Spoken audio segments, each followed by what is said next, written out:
Good morning dear student, I am Sunil Dutt, your SS teacher.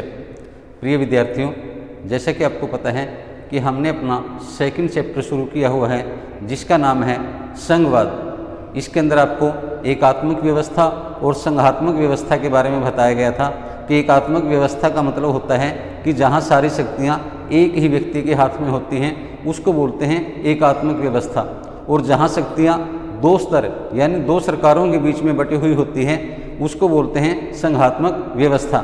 जैसे भारत के अंदर है, यहाँ पर शक्तियाँ केंद्र सरकार और राज्य सरकारों के बीच में बटी हुई है, तो हम ऐसी व्यवस्था को बोलते हैं संघात्मक व्यवस्था।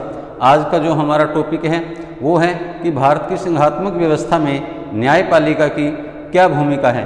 प्रिय विद्यार्थियों, जैसे कि आपको पता है कि जिस तरह से दो व्यक्तियों के बीच में विवाद पैदा हो जाता है, किसी भी बात को लेकर कई बार लड़ाई झगड़ा हो जाता है, ऐसी ही स्थिति कई बार केंद्र सरकार और राज्य सरकारों के बीच में भी आ जाती है, या कई बार क्या होता है दो या दो से अधिक राज्यों के बीच में भी किसी भी बात को लेकर विवाद पैदा हो जाता है। तो अब हमारे सामने प्रश्न ये पैदा होता है कि इस स्थिति में विवाद का निपटारा कौन करेगा। यही हमारा आज का टॉपिक है।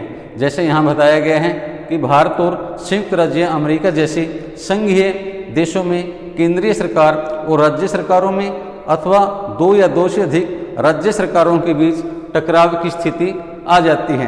फॉर एग्जाम्पल, आपको पता है हरियाणा और पंजाब के बीच नहरी पानी के बंटवारे को लेकर और कुछ हिंदी भाषी अथवा पंजाबी भाषी क्षेत्रों के बारे में विवाद पैदा हुआ है। तो ऐसी स्थिति में इस विवाद का निपटारा कौन करेगा। तो यहाँ आपको पता होना चाहिए कि अगर इस तरह की स्थिति पैदा हो जाती है तो उच्चतम न्यायालय ही ऐसी स्थिति में केंद्र और राज्य अथवा दो या दो से अधिक राज्यों के बीच होने वाले विवाद का निपटारा करेगा। इसलिए भारत अथवा किसी भी अन्य संघात्मक राज्य के सुचारू रूप से काम करने के लिए उच्चतम न्यायालय का होना अनिवार्य है। धन्यवाद। बाकी बातें हम कल करेंगे।